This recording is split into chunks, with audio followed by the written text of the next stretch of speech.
Tonight, we bring you two unsettling encounters. Two people who saw something they can't explain. Two people who barely escaped. And two stories that make us question. What is real? This is a strange thought. Welcome to Tales of the Unexplained. I never believed in ghosts. Not until Ashford House. It was supposed to be an easy job, a demolition gig. Just survey the old house, mark weak points in the foundation, and report back before the wrecking crew came in. The place had been abandoned for over a century. At least, that's what they said. But I know now. It was never empty. The first time I saw it, the house looked wrong. Not ruined, just wrong. It sat at the end of a long dirt road, surrounded by dead trees that bent inward, like they were trying to pull away. The front door was open when I got there. Not wide open, just barely ajar, like someone had been expecting me. Inside, the air was heavy, too still. The walls sagged, bloated with moisture. But there was something else, a feeling pressing against my skin, like the house was breathing. I told myself I was imagining it. I should have left then. But the deeper I went, the worse it got. The first thing I noticed was the smell. Not rot, not dust, but something wet, like dirt that had been dug up and left to fester. Then came the whispers, software slipping through the walls, around corners. They weren't words, not at first, just sounds. Something close to human, but not quite. I worked fast, keeping my flashlight trained on the floor, marking weak points, trying to ignore the growing pressure in my chest. But the house, it didn't feel like a house.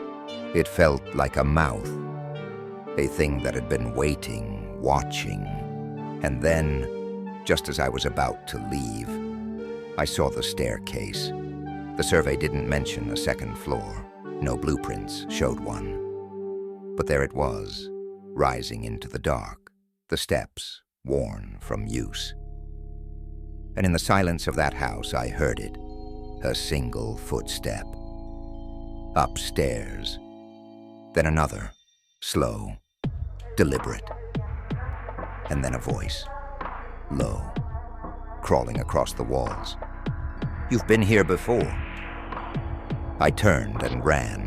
I hit the front door so hard it rattled on its hinges, but it wouldn't open. The windows, the cracks, the spaces where moonlight had once pushed through, all gone, like the house had swallowed them. Then the air changed. The smell of wet dirt turned to something worse. The floor beneath me shuddered, like something breathing, shifting. And in the corner of the room, just at the edge of my vision, I saw it. A shape. Not a shadow, not a person, but something folded. It unfolded as it moved. Long limbs stretching unnaturally, fingers too many, too thin, scraping across the wood as it pulled itself forward. And then, it turned its head toward me. Not fast, not slow, just deliberate. There was no face, just a mouth, stretching too wide, whispering something I almost understood. Then, the door burst open. I don't remember running. I don't remember hitting the road. I just remember waking up in my truck, the sun rising over an empty field. No house, no ruins, just grass, like it had never been there at all. But I know what I saw. I know what I heard. And late at night, when I'm alone, I still hear the whispers, because whatever was in that house, it got out.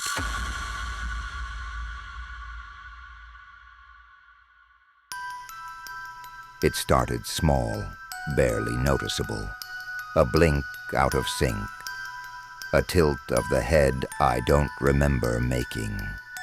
Little things. At first I thought I was imagining it. I mean, mirrors aren't perfect. Lighting changes, angles shift. It was just a trick of the eye. That's what I told myself. But then it got worse. One night I was brushing my teeth, standard routine.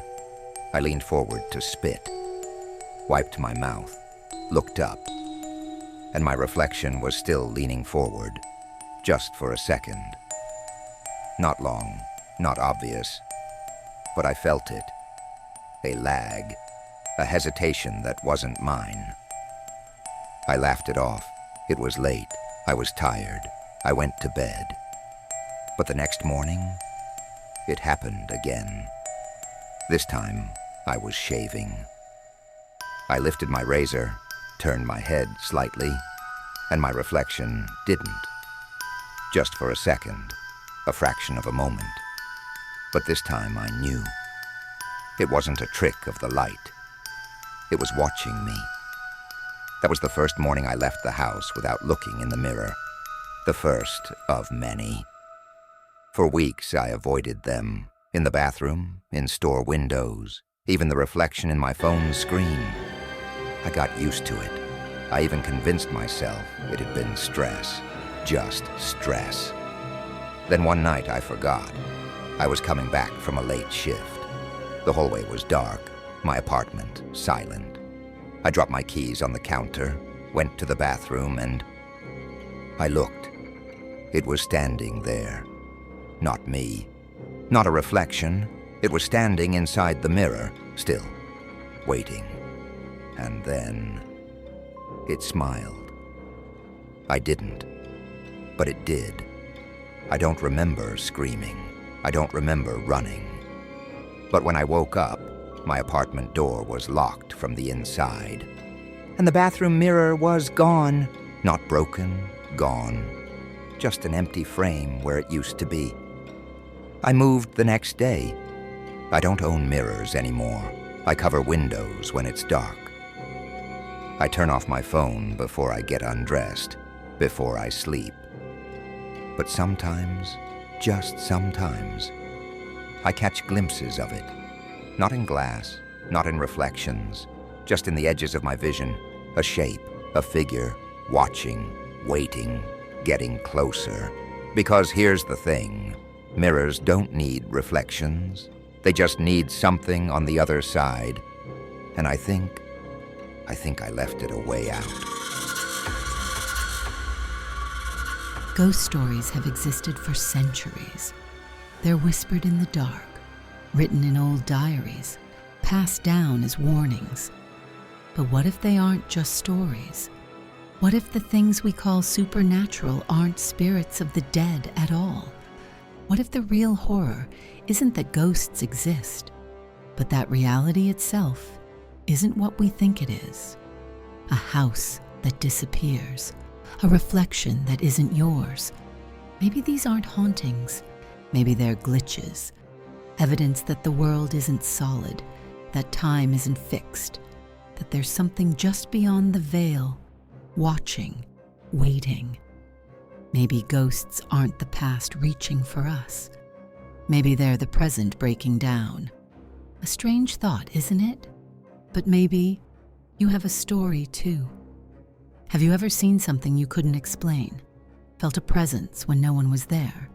Tell us your story in the comments, because sometimes the scariest stories aren't just fiction. Until next time, keep thinking, keep wondering, and keep questioning.